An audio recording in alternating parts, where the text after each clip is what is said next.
Desde o início das indústrias, despejamos cerca de 1 trilhão de toneladas de gás carbônico no ar. Para você ter noção do ridículo desse número, se somássemos o peso de todas as pessoas da Terra, isso daria cerca de 300 milhões de toneladas. Ou seja, camarada, há para cada habitante desse planetinha cerca de 3.500 toneladas de CO2. Plástico, a mesma coisa. Segundo a reportagem da revista Galileu de outubro de 2020, há no fundo do mar cerca de 14 milhões de toneladas desse material. Sem falar em extração mineral, extinção de espécies, poluição com metais pesados e dejetos humanos. Ou seja, para você ter uma noção do quanto a humanidade já modificou o planeta, basta você olhar para sua janela. Aliás, a janela, a sua casa, a casa dos seus vizinhos também são modificações ambientais feitas por nós. Mas desde quando a gente está nessa de modificar o planeta? 100? 1000? 10 mil anos? Além disso, como poderíamos detectar a modificação feita pela nossa espécie ou por outras espécies no ambiente há milhares de anos atrás? Essas dúvidas guiaram uma equipe da Universidade Johannes Gutenberg, na Alemanha, através da descoberta de achados de mais ou menos 120 mil anos que comprovam modificações ambientais feitos naquela época. Esses resultados e as conclusões da equipe foram publicados na revista Science em dezembro de 2021. E é sobre esse artigo que iremos falar hoje. Mas antes, já deixe seu like, comente aí outro assunto que é do seu interesse e, aliás, compartilhe esse vídeo para fazer com que o Só da Ciência cresça ainda mais. Agora, a vinheta.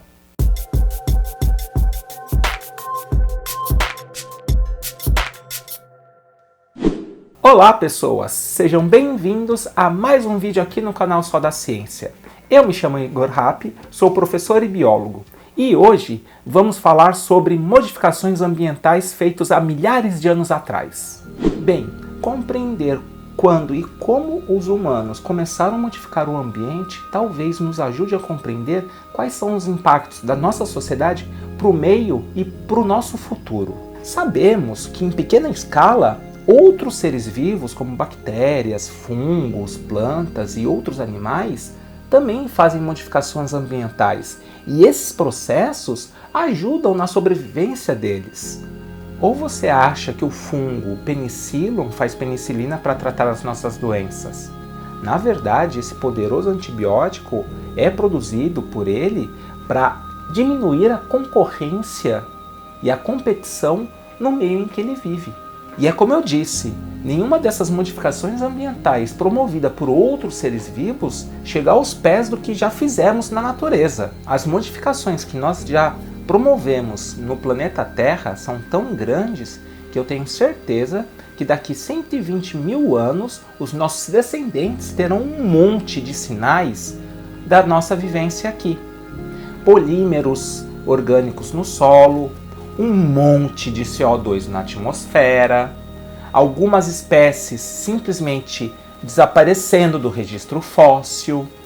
Ou seja, eles terão o que estudar. Isso talvez não seja tão diferente em relação ao que os nossos antepassados fizeram no ambiente. Quem sabe, se a gente escavar um pouco, a gente não consiga achar sinais de CO2 da atmosfera. Em menor grau, isso não é tão diferente em relação ao que os nossos antepassados também produziam. Na verdade, quando a gente analisa o registro fóssil nas escavações, nós conseguimos achar também modificações utilizadas por nossos antepassados, como instrumentos feitos de pedra lascada, ou ainda marcas de perfuração e de laceração em fósseis animais daquela época. Além disso, nós conseguimos também achar carvão feito por conta da queima, né, e do fogo produzido por esses hominídeos. Ou seja, indiretamente nós conseguimos saber e analisar quando o hominídeo, ou um hominídeo, ou o homem mesmo, começou a utilizar o fogo. E foi justamente esses indícios que foram detectados pela equipe da pesquisadora Sabine Windhäuser, numa região ao sul de Berlim chamada Neumarkt Nord.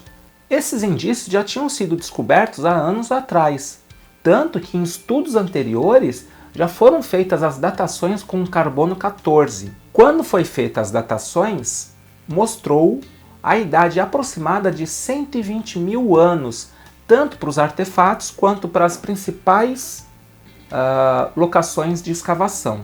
Bom, essa idade coincide mais ou menos com a retração das geleiras lá na Europa, fazendo com que houvesse um clima favorável para a instalação de hominídeos. Todo esse trabalhão foi feito justamente para compor o clima e o cenário de flora e fauna desse local. E isso foi utilizado para comparar com os arredores. Essa comparação era justamente para ver se havia outras justificativas para as modificações que não a presença dos hominídeos naquela região. Mas Igor, quais são os resultados? Fala logo, pelo amor de Deus, estamos morrendo aqui. Bom, calma, espera aí, tá? Bem, na verdade, quando eles analisaram a composição das escavações, eles acharam grande quantidade de partículas de carvão numa certa camada do solo, denotando assim que naquela camada houve, há tempos atrás, uma grande queimada. E o impressionante é que essa grande queimada está na mesma camada de solo que foi encontrado os artefatos neandertais já falados anteriormente. Além disso, esse pico de carvão no solo aconteceu num período de mais ou menos 2.000 anos e depois desaparece. Ou seja, parece que houve uma grande queimada por 2.000 anos e depois essa queimada, ou os registros disso, desapareceram. E quando é comparado com os outros sítios arqueológicos aos arredores, esse mesmo pico de carvão não é encontrado. Esse registro de carvão só é encontrado no sítio de Neumarkt Nord.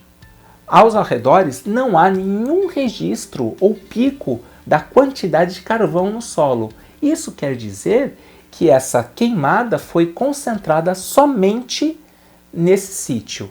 Mas Igor, o que tem de tão especial nesse sítio que poderia ter atraído os neandertais para lá? Água. Isso mesmo. Há 120 mil anos atrás, Neumarkt Nord era uma beirada de lago. Ou seja, o que todo humano quer: comida, água e fogo. E em relação à composição de plantas, o que foi encontrado? Nesse período de 2.000 anos, parece que houve uma troca de flora. Na verdade, antes da chegada dos neandertais, havia uma grande floresta, densa até, com grandes árvores, grandes copas. No período de queimada e de estada dos neandertais, a flora foi trocada por espécies de gramínea e também de árvores arbustivas, ou seja, de menor estatura. Isso quer dizer que, de alguma forma, a queimada foi uma selecionadora das espécies que ficariam na região. Em relação aos fósseis animais encontrados na região, quando analisados, foi encontrado justamente marcas de atividade dos neandertais, como perfuração ou laceração. Essas marcas são ranhuras nos ossos, né? Denotando justamente a entrada e a saída de objetos pontiagudos e cortantes.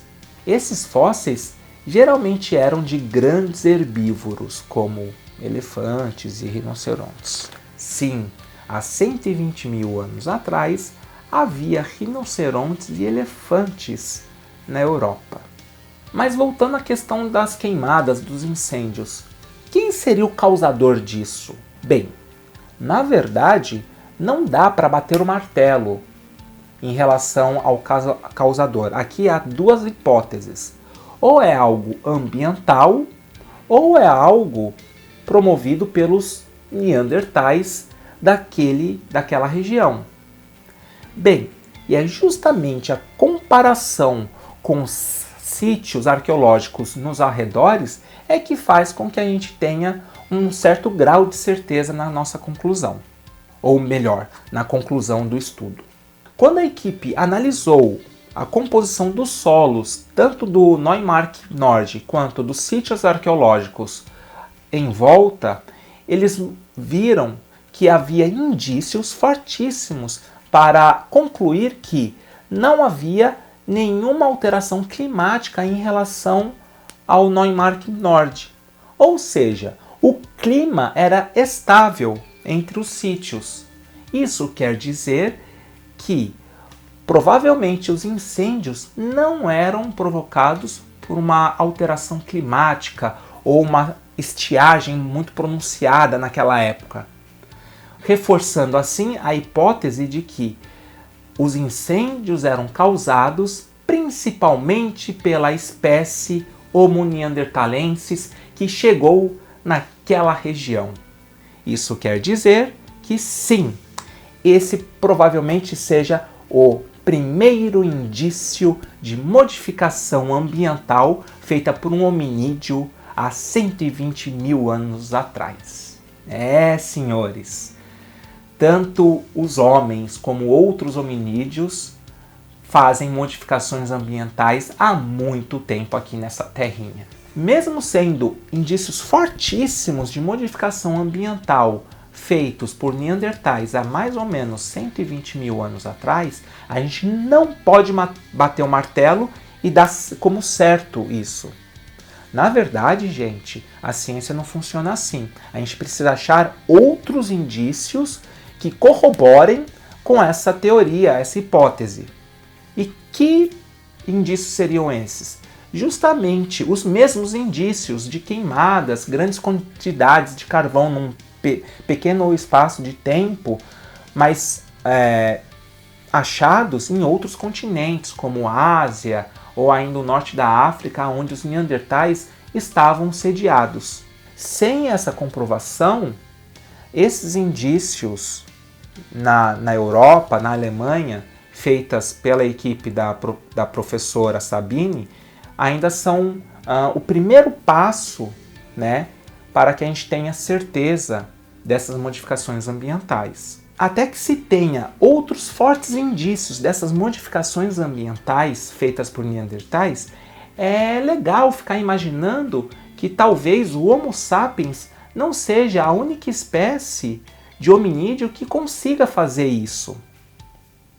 Adaptar o ambiente às suas próprias necessidades. E aí, gente, gostaram do vídeo? Comenta aí se você gostou e coloca também um assunto do seu interesse aqui. Quem sabe, se tiver muitos comentários para esse assunto, a gente não possa fazer um vídeo. Além disso, deixe o seu like e compartilhe esse vídeo para fazer com que o Só da Ciência cresça. É isso, gente. Até o próximo vídeo. Tchau!